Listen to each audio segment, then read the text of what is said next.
नमस्कार। अरुणाचल समाचार में आपका स्वागत है। मैं हूं मनोज कुमार शर्मा। आइए बुलेटिन में सबसे पहले देखते हैं मुख्य समाचार।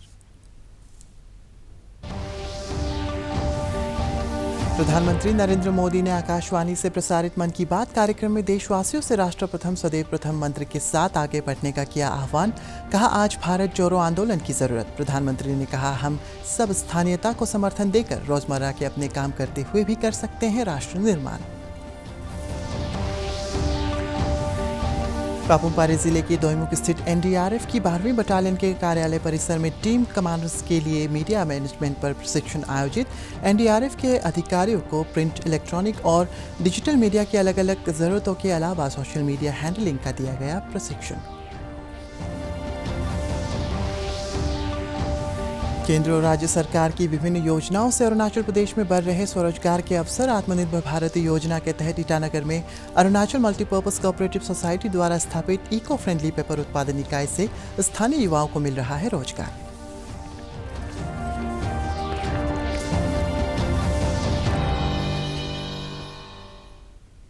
प्रधानमंत्री नरेंद्र मोदी की अमृत महोत्सव के अवसर पर देशवासियों से ये संकल्प लेने का आह्वान किया है कि देश हमारी सबसे बड़ी आस्था और सर्वोच्च प्राथमिकता बना रहेगा। उन्होंने कहा है कि राष्ट्र प्रथम सदैव प्रथम के मंत्र के साथ ही आगे बढ़ना होगा। आकाशवाणी से प्रसारित मन की बात कार्यक्रम में आज प्रधानमंत्री ने कहा है कि जैसे बापू के नेतृत्व में भारत छोड़ो आंदोलन चला था, वैसे ही आज हर देशवासी को भारत जोड़ो आंदोलन का नेतृत्व करना चाहिए। ये हमारा कर्तव्य है कि हम ऐसे काम करें जो विविधताओं से भारत को जोड़ने में मददगार हो। आगामी 15 अगस्त के संबंध में प्रधानमंत्री ने कहा है कि देश आज़ादी के 75 वर्ष में प्रवेश कर रहा है और ये हमारा बहुत बड़ा सौभाग्य है कि जिस आज़ादी के लिए देश के सदियों का इंतज़ार किया है। प्रधानमंत्री ने कहा है कि इस वर्ष 15 अगस्त को राष्ट्रगान से जुड़ा एक आयोजन हो रहा है। संस्कृति मंत्रालय की कोशिश है कि इस दिन ज़्यादा से ज़्यादा भारतवासी मिलकर राष्ट्रगान गाएं। प्रधानमंत्री ने कहा है कि इसके लिए एक वेबसाइट भी बनाई गई है, राष्ट्रगान.in। इस वेबसाइट की मदद से लोग राष्ट्रगान को रिकॉर्ड कर अभियान से जुड़ेंगे। श्री मोदी ने कहा है कि हम सब स्थानीयता को समर्थन देकर रोजमर्रा के अपने काम करते हुए भी राष्ट्र निर्माण कर सकते हैं। प्रधानमंत्री ने कहा है कि कल 26 जुलाई को कारगिल विजय दिवस है, जो हमारे सशस्त्र बलों की बहादुरी को धैर्य का ऐसा प्रतीक है जिसे पूरी दुनिया ने देखा है। श्री मोदी ने लोगों से अपील की कि वे कारगिल के बहादुरों की रोमांचक गाथाओं को पढ़ें और अपने वीरों को नमन करें। और कृतज्ञ भारतीय का अपने स्वतंत्रता सेनानियों को नमन है। और इस महोत्सव की मूल भावना का विस्तार तो बहुत विशाल है। ये भावना है अपने स्वाधीनता सेनानियों के मार्ग पर चलना, उनके सपनों का देश बनाना। जैसे देश की आजादी के मतवाले स्वतंत्रता के लिए एकजुट हो गए थे, वैसे ही हमें देश के विकास के लिए एकजुट होना है। कल यानी 26 जुलाई को कारगिल विजय दिवस भी है। कारगिल का युद्ध भारत की सेनाओं के शौर्य और संयम का ऐसा प्रतीक है जिसे पूरी दुनिया ने देखा है। इस बार ये गौरवशाली दिवस भी अमृत महोत्सव के बीच में मनाया जाएगा, इसलिए ये और भी खास हो जाता है। मैं चाहूंगा कि आप कारगिल की रोमांचित कर देने वाली गाथा जरूर पढ़ें। कारगिल के वीरों को हम सब नमन करें।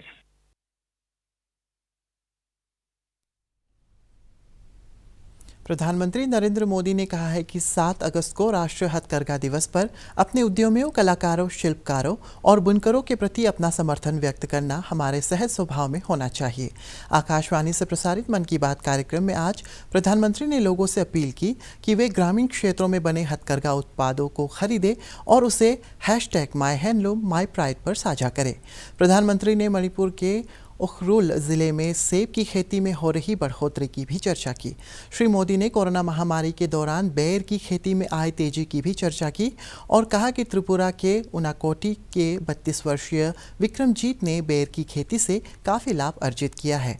प्रधानमंत्री ने कहा कि जल एक एक बूंद का संरक्षण ज़रूरी है और ये हमारी जीवन शैली का सहज हिस्सा होना चाहिए। श्री मोदी ने आगामी त्योहारों के लिए देशवासियों को बधाई दी है, लेकिन ये भी ध्यान दिलाया है कि कोरोना अभी गया नहीं है और कोविड प्रोटोकॉल का पालन जरूरी रखने की जरूरत है। मणिपुर के उखरुल जिले में सेब की खेती जोर पकड़ रही है। यहाँ के किसान अपने बागानों में सेब उगा रहे हैं। सेब उगाने के लिए इन लोगों ने बाकायदा हिमाचल जाकर ट्रेनिंग भी ली है। इनमें से एक हैं टीएस रिंगफामीयोंग। ये पैसे से एक एरोनॉटिकल इंजीनियर है। उन्होंने अपनी पत्नी श्रीमती टीएस एंजल के साथ मिलकर सेब की पैदावार की है। इसी तरह अवुंगशी शिमरे ऑगस्टिन ने भी अपने बागान में सेब का उत्पादन किया है। अवुंगशी दिल्ली में जॉब करती थी। ये छोड़कर वो अपने गांव लौट गई और सेब की खेती शुरू की। मणिपुर में आज ऐसे कई एप्पल ग्रोवर हैं जिन्होंने कुछ अलग और नया करके दिखाया है। जब हम कुछ नया सीखते हैं तो हमारे लिए प्रगति के नए नए रास्ते खुद ब खुद खुल जाते हैं। पापुमपारे जिले के दोईमुख स्थित national disaster response force NDRF की 12वीं बटालियन कार्यालय परिसर में आज एनडीआरएफ के टीम कमांडर्स के लिए मीडिया मैनेजमेंट पर एक प्रशिक्षण सत्र का आयोजन किया गया, जिसे भारतीय सूचना सेवा के अधिकारी एवं दूरदर्शन केंद्र ईटानगर के हेड ऑफ न्यूज़ प्रेभांशु रंजन ने संबोधित किया। इस प्रशिक्षण सत्र में श्री रंजन ने एनडीआरएफ के अधिकारियों को प्रिंट, इलेक्ट्रॉनिक और डिजिटल मीडिया की अलग अलग ज़रूरतों से अवगत कराया। इसके अलावा उन्होंने सोशल मीडिया हैंडलिंग की बारीकियां भी बताई। एनडीआरएफ के डिप्टी कमांडेंट ब्रजेश उपाध्याय ने प्रशिक्षण सत्र में हिस्सा लिया और टीम कमांडर्स को मीडिया मैनेजमेंट के लिए विभिन्न पहलुओं से अवगत कराने के लिए श्री रंजन के प्रति आभार व्यक्त किया।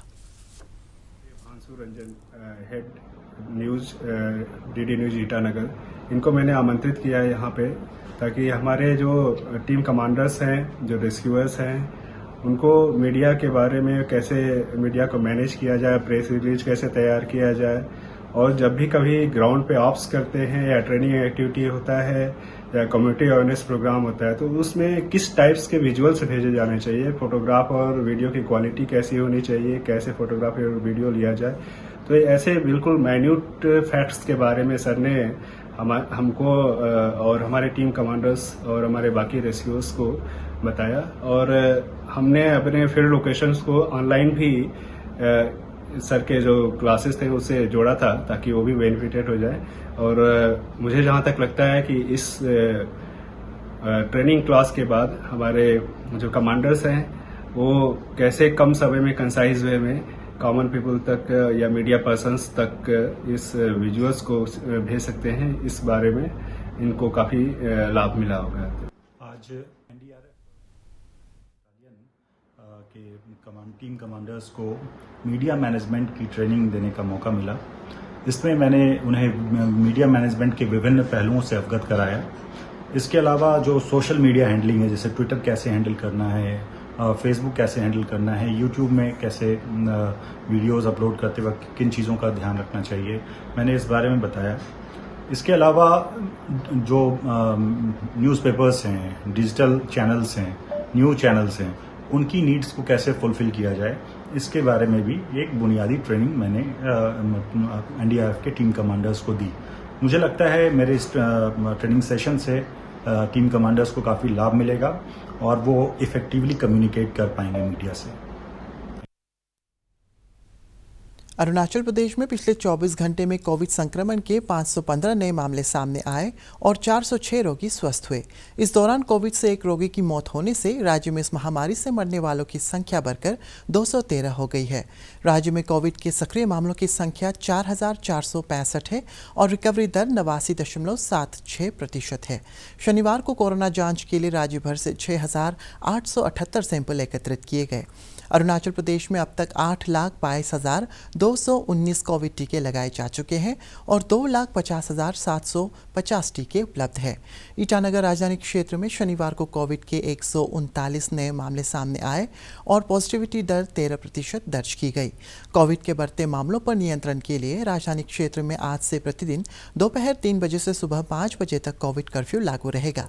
जिला उपायुक्त तालु पोतम ने बताया कि राजधानी क्षेत्र में व्यावसायिक प्रतिष्ठानों को दोपहर 1:30 तक ही खोलने की इजाज़त होगी। कर्फ्यू जो है, लेकिन आपको ऑफिस का टाइमिंग है 2 बजे। 2 बजे से पहले 2 बजे ही कट ऑफ देते हैं। आप कोई भी हालत में कोई भी ऑफिस जो है 2 बजे तक, दुकान हो या कोई भी आपका बिजनेस का कोई भी इस्टेब्लिशमेंट हो, ऑफिस इस्टेब्लिशमेंट हो, प्राइवेट हो, गवर्नमेंट हो, इनका जैसे भी है 2 बजे में बंद हो जाना चाहिए और घर तक 3 बजे से पहले पहुंच जाना चाहिए।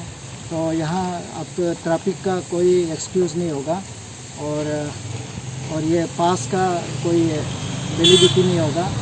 लेकिन अभी जो हमारा कुछ एग्ज़ाम्स चल रहा है, तो एग्ज़ाम्स को लेके जो भी एग्ज़ाम्स के लिए आते हैं उसका ये एडमिट कार्ड होगा, वो वैलिड रहेगा। वो एडमिट कार्ड को अगर आप जहाँ भी पुलिस नाका है वहाँ में दिखा देने से वो आपको जाने मिलेगा। और जो मेडिकल जो केस है, वो मेडिकल का जो कागज़ है उसको दिखाने से नाका में जाने मिलेगा। और जो भी एसेंशियल सर्विस का है उन लोगों को हमारा जितना भी आई कार्ड है, जैसे अभी आप लोग का जो प्रेस का आई कार्ड है, उसको नाका में दिखाना है। और जो भी हेल्थ डिपार्टमेंट का है, जो हाईवे का है, इलेक्ट्रिसिटी का है, वाटर सप्लाई का है, जो भी एसेंशियल सर्विस के अंदर में जिसका ये है छूट दिया गया है, उन लोगों को अपना आई कार्ड को दिखा के ही जाना होगा। देश भर में पिछले 24 घंटे में कोविड के 39,742 नए मामले दर्ज किए गए और 39,972 रोगी स्वस्थ हुए। इस दौरान कोविड से कुल 545 रोगियों की मौत हो गई। केंद्रीय स्वास्थ्य मंत्रालय के अनुसार इस समय देश में कोविड के कुल 4,08,212 सक्रिय मामले हैं और रिकवरी दर 97.36% है। भारतीय आयुर्विज्ञान अनुसंधान परिषद ICMR के अनुसार अब तक देश में 43 करोड़ 31 लाख से अधिक कोविड टीके लगाए जा चुके हैं।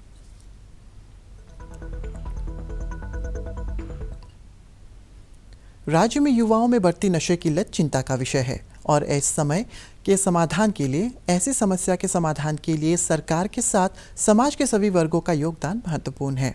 मुख्यमंत्री नशा मुक्ति योजना के तहत राज्य भर में नशे की लत से लोगों को छुटकारा दिलाने के लिए अनेक कार्यक्रम आयोजित किए जा रहे हैं। पेश है एक रिपोर्ट।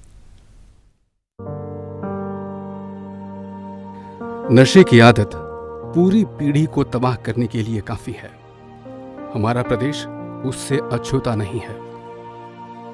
फर्स्ट में तो जब वो ले रहा था तो उसमें मज़ा था, बाद में धीरे धीरे रियलाइज़ करना शुरू हो गया कि मज़ा कम होना शुरू हो गया। बाद में सर्वाइविंग हो गया मेरा लाइफ, डेली का लाइफ सर्वाइविंग। वो सुबह हो तो वो रूटीन, वही सुबह काम में में लगता ना कुछ में मन लगता। आदमी लोग को कैसे करके पैसा निकालना है, कैसे करके करेगा, एवरी टाइम किसी ना किसी को धोखा भी देगा, क्या किसी अपना फैमिली को धोखा देगा। बाद में कुछ यहाँ पर जब आया है रिहैब पे, तब रियलाइज़ किया कि अभी रियलाइज़ कर रहा है कि क्या क्या तकलीफ दिया है फैमिली को भी। नशाखोरी प्रदेश सरकार के लिए बहुत बड़ी चुनौती बनकर सामने आई है। इस चुनौती को स्वीकारते हुए हमारे प्रदेश के युवा मुख्यमंत्री श्री पेमा खांडू जी ने मुख्यमंत्री नशा मुक्ति योजना की शुरुआत की है। इसके अंतर्गत Arunachal Pradesh de addiction society का गठन किया गया है और प्रदेश के अनेक क्षेत्रों में कई नशा मुक्ति केंद्र बनवाए गए हैं। एक मेरा जैसे मतलब एक को सुधारने के लिए गवर्नमेंट इतना वो कर रहा है, तो प्लीज़ ये ड्रग्स एब्यूज करना छोड़ दो एंड अरुणाचल को ड्रग्स फ्री स्टेट बनाइए। आइए इस पहल में अपना हाथ बढ़ाएं और अरुणाचल प्रदेश को ड्रग्स मुक्त बनाएं। केंद्र और राज्य सरकार की विभिन्न योजनाओं से अरुणाचल प्रदेश में स्वरोजगार के अवसर बढ़ रहे हैं। ईटानगर में सरकार की आत्मनिर्भर भारत योजना के तहत green Arunachal multipurpose cooperative society ने इको फ्रेंडली पेपर उत्पादन इकाई स्थापित की है। इस इकाई में पेपर प्लेट और स्थानीय मांग को ध्यान में रखकर कई अन्य उत्पाद तैयार किए जा रहे हैं। इस सोसाइटी के मुख्य प्रबंधक पीरी तागू ने बताया कि इको फ्रेंडली पेपर उत्पादन इकाई से कई स्थानीय युवाओं को रोजगार मिल रहा है। हम लोग का मेन मोटिव ये था अरुणाचल को प्लास्टिक फ्री बनाना है। अभी फिर उसका मोटिवेशन और भी बहुत सारा था, जैसे प्लास्टिक की वजह से बहुत सारा प्रॉब्लम बीमार भी आता है। गरम प्लास्टिक में कुछ आप थर्मोकोल या फिर प्लास्टिक प्लेट्स में आप कुछ गरम खाएगा तो उस पर से आप रेडिएट होकर कुछ आपका प्रॉब्लम हो जाता है। तो ये सब चीज़ देख के हमने ये शुरू किया था। 4-5 है हम लोग का पास लोकल यूथ जो हम लोग का साथ काम कर रहा है, क्योंकि एक्चुअली पेंडेमिक में भी चल रहा है, इसलिए हम लोगों ने इतना एम्प्लॉयमेंट नहीं रखा है अभी, क्योंकि हम लोग के पास इतना कैपेसिटी नहीं है एम्प्लॉयमेंट रख देने का, क्योंकि हम लोग भी अभी स्टार्टअप ही 1 साल भी नहीं हुआ हम लोग का स्टार्टअप किया वाला। तो जैसे लॉकडाउन अभी लास्ट लॉकडाउन में था, क्योंकि हम लोग का अभी रॉ मटेरियल्स हम लोग का दिल्ली से आता है, फिर दिल्ली से आता है इसलिए। कोविड महामारी के दौरान पढ़ाई, वित्तीय लेन देन, मार्केटिंग, जरूरी सुविधाओं के लिए बिलों का भुगतान, सफ़र के लिए टिकट सहित ज़्यादातर कार्य अब डिजिटल होने लगा है। ऐसी स्थिति में मोबाइल नेटवर्क ख़राब होने से लोगों को मुश्किलों का सामना करना पड़ता है। ईस्ट सियांग ज़िले के नापित, दिकुंग और पकुंग गाँव के लोगों ने आज मोबाइल नेटवर्क ख़राब होने से लेकर बच्चों की पढ़ाई पर पड़ रहे बुरे असर पर एक बैठक की। ऑल बोगोंग बांगो छात्र संघ ने महासचिव सियांग मोयोंग ने जिला प्रशासन से जल्द मोबाइल नेटवर्क समस्या का समाधान करने की अपील की है। पहले से चल रहा है, तो अभी तक चल रहा है। खासकर ये नेटवर्क पोर होने की वजह से हमारे जो स्टूडेंट कम्युनिटी है उनको बहुत तकलीफ है और मिल रहा है। काइंडली इस इशू को सीरियसली लीजिएगा। नेटवर्क अभी ऐसे भी पेंडेमिक का समय है, तो स्कूल तो क्लासेस तो होता नहीं है, सभी को ऑनलाइन से एग्ज़ाम देना पड़ता है। अरुणाचल समाचार के आज के अंक में इतना ही। जाने से पहले आप सभी से अनुरोध है कि कोविड-19 के दिशा निर्देशों का पालन करें। हमेशा मास्क लगाएं, बार-बार हाथ धोएं और सोशल डिस्टेंसिंग के नियमों को मानें। कोरोना महामारी से बचाव के लिए आपका वैक्सीन लगवाना भी ज़रूरी है। अगर आप वैक्सीन लगवाने के पात्र हैं तो ज़रूर लगवाएं। हम कल फिर हाजिर होंगे अरुणाचल और देश और दुनिया की खबरों के साथ। चलते चलते आपको बता दें कि आप अरुणाचल समाचार हमारे YouTube channel DD news Arunachal पर भी देख सकते हैं। देखते रहिए अरुण प्रभा। नमस्कार।